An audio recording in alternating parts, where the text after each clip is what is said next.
Hey, what's up everybody? How you doing? Welcome back to Karpo Gaming and another Destiny 2 Season of the Witch video. It is Xur Day, Friday, September the 1st, 2023, and Xur is back in the EDZ. So we're going to check it out and see what Xur has for us today. So let's go. Once again, thanks for watching everybody. Without further ado, ladies and gentlemen, let's get started. Now Xur can show up in one of three different locations once a week. This week he's in the EDZ. So spawn into the winding cove and head over here. We're going to scoot on over here. You get the parkour up to the top. Head in through this cave. We're going to finally see what Xur has for us today. He has some pretty good stuff. Let's start off with our illustrious, luminous, exotic engram. So you can get at all those old exotics if you haven't already, my guardians. And we have just one random roll for this season for the Hawkmoon. So let's go over and see what we have for this week. We have Full-Born, Alloy Magazine, Eye of the Storm, and Texture Grip for the Hawkmoon. Pretty good in PvE and in PvP. Our weapon of the week is the Prometheus Lens Trace Rifle. Comes with an intrinsic perk called Prismatic Inferno. Fires a solo trace beam that creates a field of heat. Energy that grows as a weapon is fire. Sustained damage. Applies Scorch to the target as well. Excellent in PvE and in PvE. Pick it up, add it to your collection. Next up we have the Orpheus Rig, exotic for the Hunter class. Comes with the intrinsic perk called Uncanny Arrows. Provides ability energy for each target tethered by the Deadfall Anchors, and Mobius Quiver has an additional shot. Excellent in PvE and in PvE. The Hollow Fire Heart is here as well. Exotic chest piece for Titan class. Comes with the intrinsic perk called Sunfire Furnace. Solar takedowns while standing in a sunspot creates a sunspot. Greatly improves recharge rate of your solar abilities while your super is charged, and provides a small benefit to the airborne effectiveness stats of all weapons. All of this, and it's just meh.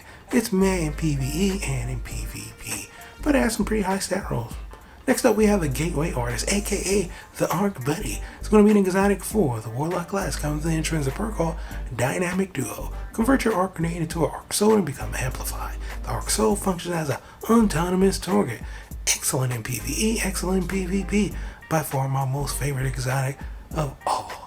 Next up, we have our legendaries. Start off with the True Prophecy Hand Cannon, coming in at 120 RPM. It's an aggressive frame, and this one really doesn't have some great stats on this. So it's a hard pass for me.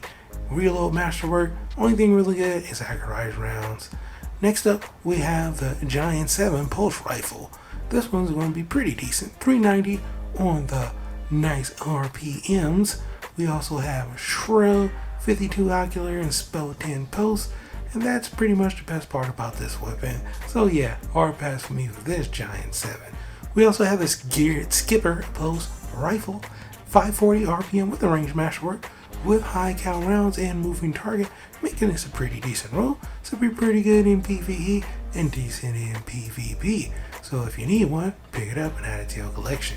We also have the Ignition Code Grenade Launcher, and this one really doesn't have great rolls on it. Has a reload masterwork, doesn't have impact rounds, it doesn't have implosion rounds, but it does have Vorpal weapon, so it's kind of decent in PvE, but in PvP, hard pass for me for this Ignition Code. Now we have the 7 Surface CQC, a number 12 shotgun with reload masterwork, and we have steady rounds. We really just need range. We have snapshots, and we got accurate range for a little bit more range. So not bad at all. Should be pretty good in PvE and pretty good in PvP.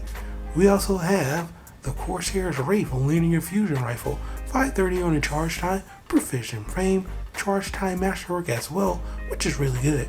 No distraction, which is really good. So all in all, it's a really good linear fusion rifle. Not amazing, but should be pretty good in PvE and in PvP. The Cell Spy Pitchclap Linear Fusion Rifle is here as well, and even though it has Joe Charge, everything else is just meh on this one. It has a decent range on it, but you know what?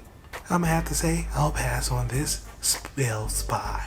We also have our lovely legendary, and our legendaries look nice, and that's about it. For transmog, they're pretty decent, but when it comes to the stats, they're really not that high. But we do have some high stat rules for our exotics, so that's pretty good. But when it comes to these legendaries, not so much.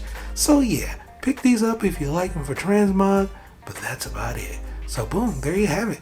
that is what Xur has for us today for September the 1st, 2023. Happy Friday, my Guardians. Hope you and yours have a wonderful day. As always, if you're new to the channel, how you doing and welcome. Don't forget to subscribe. Right here at Karpo Gaming, upload a wide variety of videos, range from updates, tips and tricks, guides and news, and a whole lot more. So hopefully you enjoyed this video. Once again, thank you everybody for all your love and support. And as always, I'll be seeing y'all in the next one. Later.